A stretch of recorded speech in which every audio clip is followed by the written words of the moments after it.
It is not safe to go alone. Take this.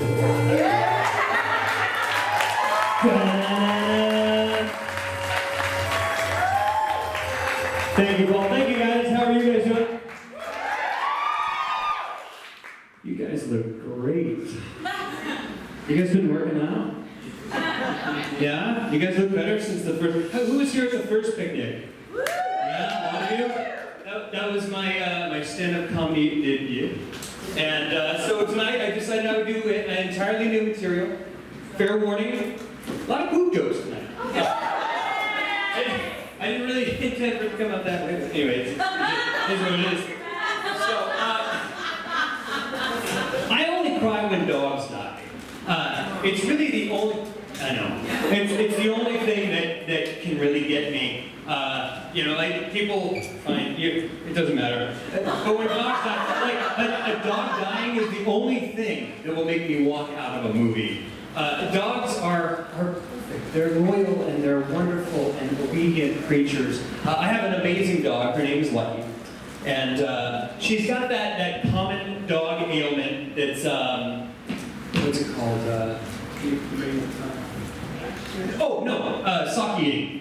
And does anybody else have a dog that does this? I don't understand it, but my dog is obsessed with socks. We'll just tip over the whole hamper and dig out the biggest, gnarliest, nastiest sock that it can find and swallow it whole. You know, but the good news is that several days later I get it back.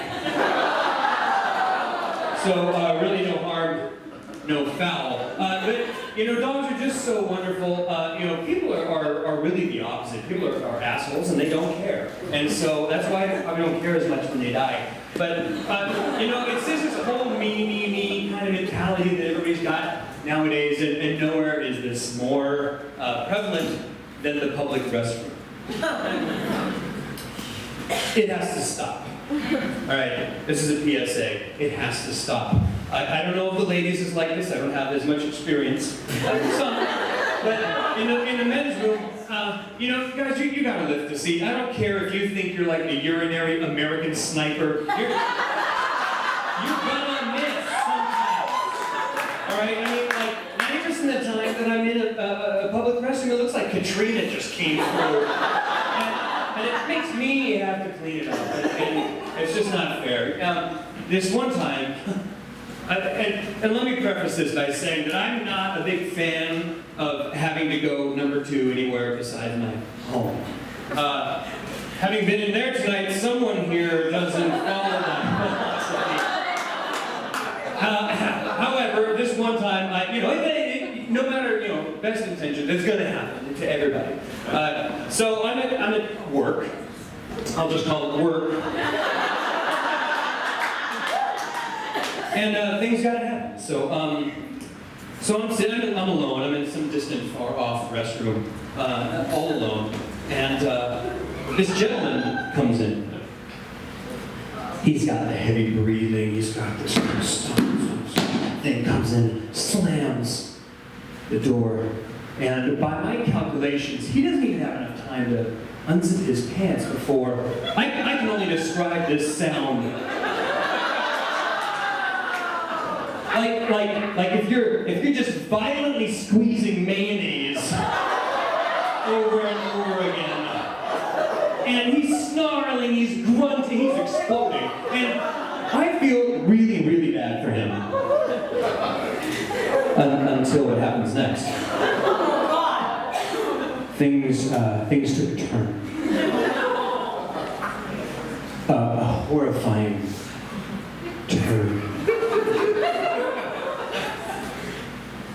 A Fast Times at Ridgemont High, red bikini, Judge Reinhold moving in stereo turn.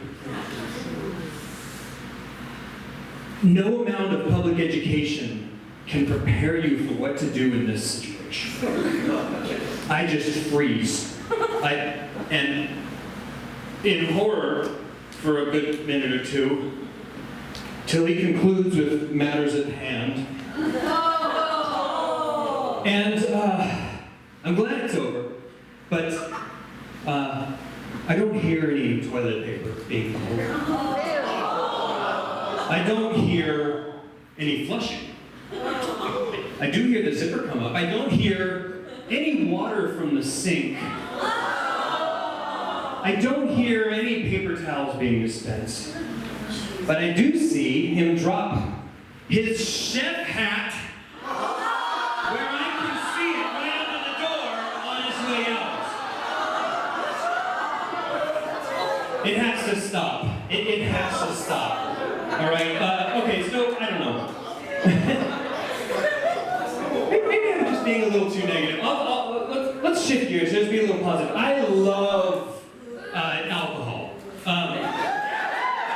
It's probably my Scotch-Irish heritage, probably not my Swiss Mennonite heritage. But I love it probably a little too much. I don't get as hammered as I used to, but a few years back, we were playing some dumb dice game, and the loser had to take a shot of rum, and for some reason the winner did too. I don't know how that game worked. I know it worked.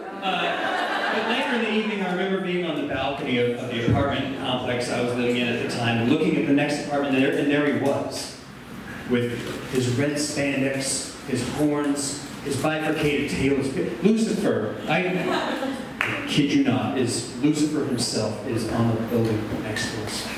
And I did the only thing that a God-fearing alcoholic ought to do. I had a Pacifico long neck in my hand, I just shot it. At the devil. He ran away, which is great.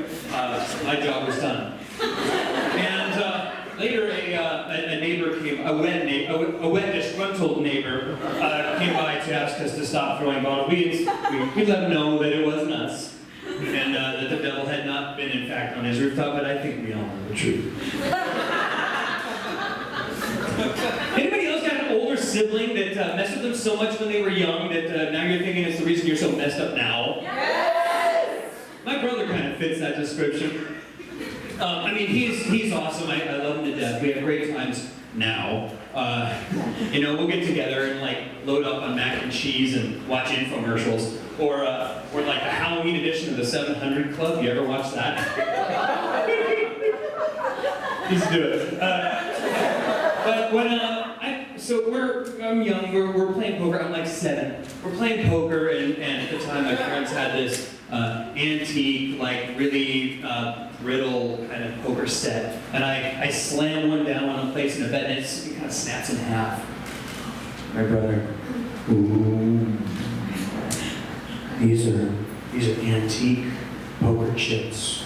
They're worth $1,000 a piece.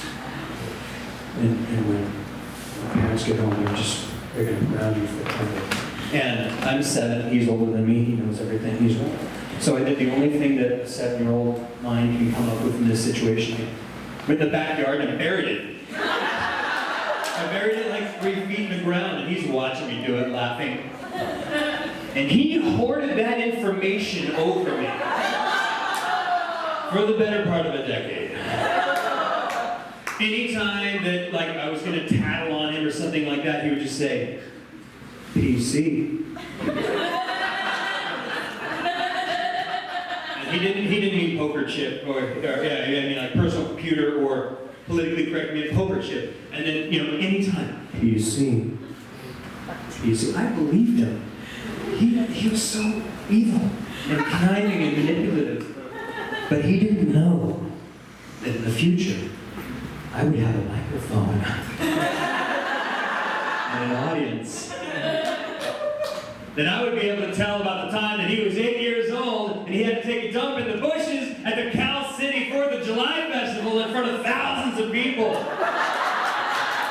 Take that! Thanks.